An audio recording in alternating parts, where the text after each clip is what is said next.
Si entendemos propaganda como acción y efecto de dar a conocer algo con el fin de atraer personas a la causa, seguro que a tu mente deben llegar imágenes de regímenes autoritarios o dictaduras del pasado. Por ejemplo, imaginarías la Alemania de Hitler, a Joseph Goebbels y esos bien elaborados carteles nazis. Imaginarías su contraparte en la Unión Soviética, que en tiempos recientes hacen eco en Corea del Norte y en Cuba. Sin embargo, Noam Chomsky tiene algo importante que decirte. Esta propaganda también está presente en tu país, por más liberal y democrático que este sea. Quizás no seas consciente de ella, pero este se disemina a través de los medios de comunicación día a día, distorsionando tu percepción de la realidad e impidiendo que atentes en contra del sistema. Pero, ¿por qué hablar de propaganda si aceptamos quizá con algo de inocencia que en un país de un gobierno no autoritario no existe o no debería existir intervención estatal? Chomsky y Herman afirman que por lo general no existe tal cosa, sino que los medios se autorregulan mediante un sistema guiado por el mercado. Noam Chomsky puede ser que sea uno de los pensadores más importantes de los últimos tiempos, y teniendo en cuenta los campos en los que se maneja como lingüista, filósofo, politólogo y por sobre todo activista, sus textos rebosan de crítica, principalmente hacia el capitalismo contemporáneo y la política exterior estadounidense, ya que es estadounidense. Pero hoy vamos a hablar sobre una de sus obras en específico, conocida en español como Los Guardianes de la Libertad, y cuya autoría es compartida por él y por Edward Herman. Para empezar, es necesario resaltar el modelo de propaganda esbozado por Los Guardianes de la Libertad, publicado en 1988, que se centra en el funcionamiento de los medios de comunicación en una nación como los Estados Unidos. Y citando a ambos autores, los medios de comunicación de masas actúan como sistema de transmisión de mensajes y símbolos para el ciudadano medio. Su función es la de divertir, entretener e informar, así como inculcar a los individuos los valores, creencias y códigos de comportamiento que les harían ingresarse en las estructuras institucionales de la sociedad, en un mundo en el que la riqueza está concentrada y en el que existen grandes conflictos de intereses de clase. El cumplimiento de tal papel requiere una propaganda sistemática. La premisa de la obra es simple. En las democracias capitalistas la opinión siempre responde a ciertos intereses. Entiende que existe una alianza entre el poder político y el poder económico que camuflan de una forma mucho más sutil, cuasi oculta, que los regímenes totalitarios, escondiéndose tras una pantalla de libertad de prensa y de independencia de los medios de comunicación. Chomsky entiende las democracias como cortinas, donde el verdadero operativo generalizado de los medios ocurre tras bambalinas, y que resume en 5 filtros que discriminan la información publicable y la que no lo es. Entendido eso, empecemos. El primer filtro es el dinero. Tener una empresa rentable es la mejor forma de subsistir. Si lo analizas bien, un medio no está solo. Siempre está agrupado en torno a grandes conglomerados de medios que a su vez poseen muchas otras empresas. Estando todo tan encadenado, es muy difícil que los medios puedan lograr tanta independencia. El primer filtro está en cómo los medios se encuentran configurados empresarialmente dentro de una sociedad. Hablamos de que esta obra fue escrita en 1988 y la globalización recién le estaba tocando la puerta a muchos países, pero tampoco estando muy equivocado 30 años después. Encuentra en parte responsable a la creciente fe en los mecanismos del mercado. Más de regulaciones y privatizaciones dentro del negocio de la comunicación hacen que este se configure como un absoluto oligopolio. Es decir, el número de vendedores es tan reducido que controlan y acaparan las ofertas comunicativas como si hubiera un monopolio, donde estos oligopolios transmiten el mismo discurso. Todo lo que no retroalimente las ideas que nos abrazan, avalando este mercado hacia la rentabilidad, hacia los beneficios, están simplemente mal. El segundo filtro es la publicidad. Los medios siempre van a tender a favorecer al mejor postor.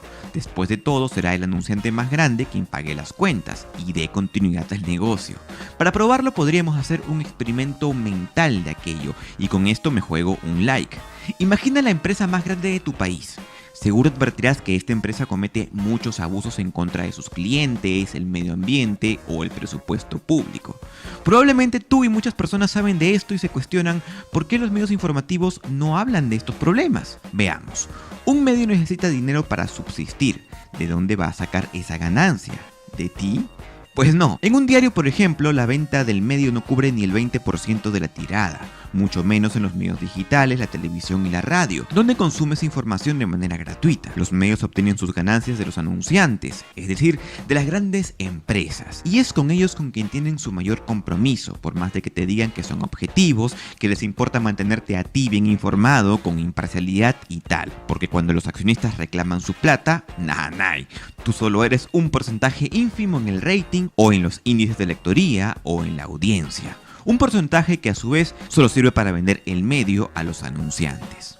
Los medios entonces adquieren compromisos político-económicos, es decir, como vamos a ver en un momento, no van a difundir una información que no le convenga a las empresas que los patrocinan ni a los grupos políticos de poder, que como se sabe, también se convierten en anunciantes en determinadas ocasiones. De lo contrario, el retiro de la publicidad podría ser desastroso y si no, hundir el medio en cuestión. Así pues, a estos compromisos, Chomsky los denomina propaganda. ¿Y por qué? Porque al cumplir los medios con el compromiso político-económico, tú solo recibirás información que te hable bien de los grupos de poder y que condene a su vez todas las posibles amenazas en contra del libre mercado. Se trata de una forma sutil de propaganda que asegura la consolidación cultural del orden social, político y económico del que depende la élite. El tercer filtro tiene que ver con las fuentes de las que los medios consiguen su información. Dado que una organización noticiera, incluso las más grandes, no pueden tener reporteros en todas las partes del mundo, a veces dependen de los departamentos de prensa de las instituciones. Yo puedo dar fe de ello como periodista.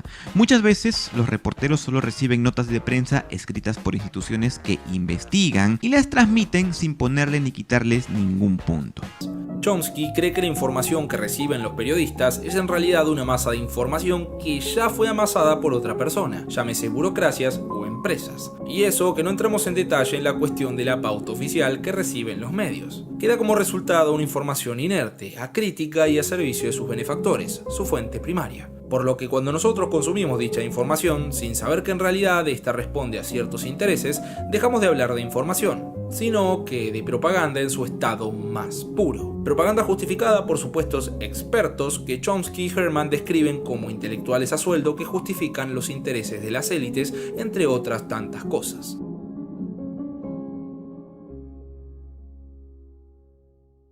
Este punto es simple pero para nada menos interesante. El cuarto filtro hace énfasis sobre las críticas a los contenidos de los medios de comunicación. Chomsky y Herman afirman que existen ciertas respuestas negativas que son orquestadas por las élites gubernamentales y economías para acallar cualquier información o emisión que suponga un atentado contra sus intereses.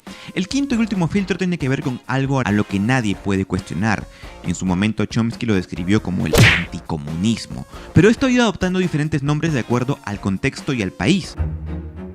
El quinto filtro puede que sea un tanto especial en el caso de los Estados Unidos, pero eso no quita que esté presente en otros países o que pueda trasladarse en otro caso con distinto nombre, pero que opere de la misma forma. Y hablamos del anticomunismo como mecanismo de control ideológico.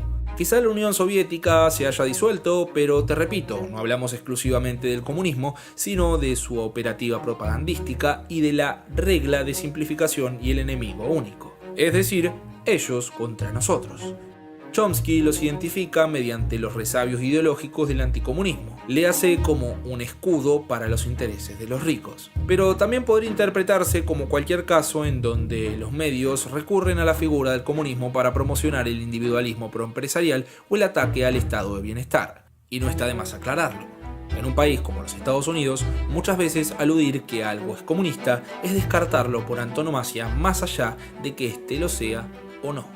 El quinto filtro, el filtro anti, Chomsky lo va a definir como el anticomunismo, pero bueno, también eso tiene que ver con la época en la que está escrito el libro. Ahora lo vamos a definir como antiterrorismo, anti-inmigrantes, porque para fabricar consenso necesitas un enemigo en común, alguien a quien destruir. Un enemigo en común, alguien a quien temer, ayuda a acorralar la opinión pública. Con eso finalizamos los 5 filtros de la información. La verdad que este libro me parece sumamente importante como para reflexionar que los medios de comunicación no pueden actuar como regulador del poder político o como realmente a servicio de la población, de la ciudadanía, porque hay una maquinaria detrás, una maquinaria del consenso que busca justamente lo opuesto. Es el poder el que regula a los medios de comunicación. Los guardianes de la libertad describen lo que hay tras la pantalla de lo que sale tras las pantallas de nuestros televisores o computadoras, o también quién dicta las ideas de quien escribe los artículos que leemos en el diario. Sin dudas es una de esas obras que te dejan pensando, y en lo personal me dio esa misma sensación que cuando estoy jugando Grand Theft Auto. Estoy en un mundo amplio, rico y diegético, en los zapatos de un personaje que todo lo que sabe es lo que pasa en ese mundo, y cree que es libre de hacer lo que quiere. Libre de hacer lo que quiera, siempre y cuando haya sido programado para eso.